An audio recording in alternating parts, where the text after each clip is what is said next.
So there is something I need to address, and it may make me sound like a bit of an istophobe,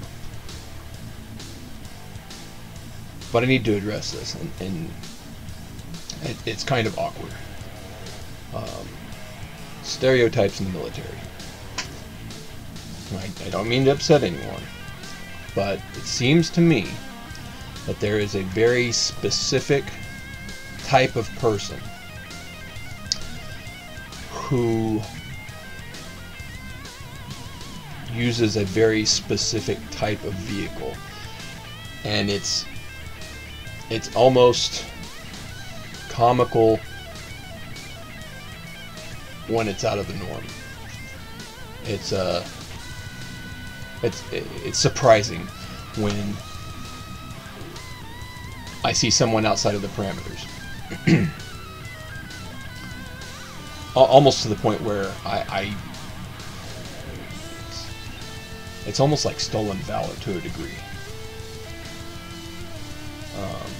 And this specific person or group of people, it almost never fails. I see parking lots full of this stereotype, and it's almost it's not bothersome. It's just the obvious stereotype. I'm of course talking about officers. Just about every single officer I've ever seen, especially in my time when I was either rode a motorcycle of some kind or they drove a Mini Cooper. And it was very strange to see anything outside of an officer driving a Mini Cooper. If somebody went through a gate and rendered a salute to someone driving like a Toyota Corolla, you almost wanted to call him out for stolen valor. And it was really odd. Like, there was a salute, but is that a Camry? Yeah, it's kind of weird. You almost want to call someone out on it. Like, I think you're a fraud. You're not on a motorcycle or a coupe. It's kind of strange because, and it was usually, lieutenant to captain are the motorcycle riders, and anyone major above was a coupe driver. And then there was this really strange thing, an anomaly that I brought up with some of my officers. The leg hike, the Captain Morgan leg hike, that was bizarre. So from the day before an officer picks up captain, and I should, here's my asterisk. It doesn't matter the gender or the skin color or the age. It's across the board. It's everybody.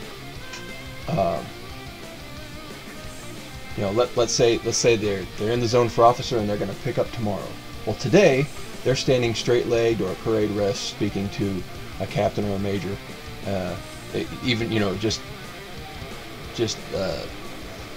Being comfortable, straight-legged, standing up, while addressing subordinates. The next day, as they pin on captain, their leg immediately hikes up, as if to say they're asserting dominance. Like, hey there, Sergeant. Mind if I put my leg up on this desk while you do the morning report? Like, can you put your leg down, sir, please? That's...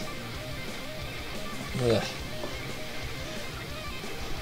That actually happened to me a couple of times. I don't know if they were playing it up because they were in on the joke or what, but I'm not just going to harp on officers. Let's go enlisted. So if you're E nothing to sometimes E3, you're not really allowed to drive while you're in student status, and this isn't in the Marine Corps. But I have seen it DoD wide. It is across the board, officers and enlisted. It's I have seen this, seen it in the Air Force. Same thing. Officers, if an officer is not driving a Mini Coupe or riding a motorcycle, it's weird. I mean, weird. It's surprising. But you know, E1, E3 usually don't have a vehicle unless it's a vehicle that's prior owned before they enlisted, and then you know you're allowed to drive once you're out of student status, or you know if a retread will drive their own car, they're allowed. They've been in the fleet. But yeah, if they have a car, it's usually pre-owned before enlistment, and the E3 to E4 might be a used vehicle they purchased out in town. It's a piece of junk, and it's might have a couple 100,000 miles on it and sawdust in the gas tank. You know, they really got hosed. Myself, I fell for it. Second deployment, first deployment. First deployment, wrote him a check for a 2002 Jeep Grand Cherokee Laredo with I think it was 150,000 miles on it. That thing lasted, but you know, I probably had to fork out $100 every week to keep it running, and then it eventually just caught on fire and burned to the ground. That did happen.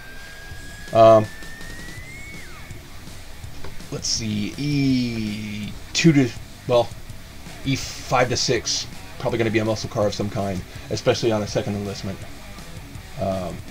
Staff NCOs I've usually seen driving some kind of muscle car or sports car. After E7, it's an oversized fuel hog lifted truck. Usually the E8s, E9s, muscle car, lifted truck. Warrant officers I can't say too much about because those guys were like ghosts. I know they exist. They show up to work. I know they're there. I've seen the guy. I know he exists. I know he's been on deployment twice. I know he's there. Never saw him show up for work, never saw him leave work. It was either he was there or he was gone, early or late. No idea what he drives. Probably a classic car, because a few that I served with kind of had the attitude of, I don't have more cartilage in my legs. I'm going to get something nice out of this. I'm going to drive a 57 Chevy. It's a classic car. But I believe that's it. I believe that's it. But I just had to get that off my chest. Something that's weird. It's an anomaly. It's something I've seen. Let me know in the comments if you've seen the same thing. I've seen it on Navy bases, Air Force bases, Army bases. It's across the board. It's weird. It's weird, and there's just something to ponder. Hey, why is this the stereotype that officers only drive? Hashtag not all. No, not all. Not all officers, not all enlisted, but that seems to be the stereotype, and I don't know. I recognize the pattern. So yeah, that's all I got. Pop Ninja Smoke.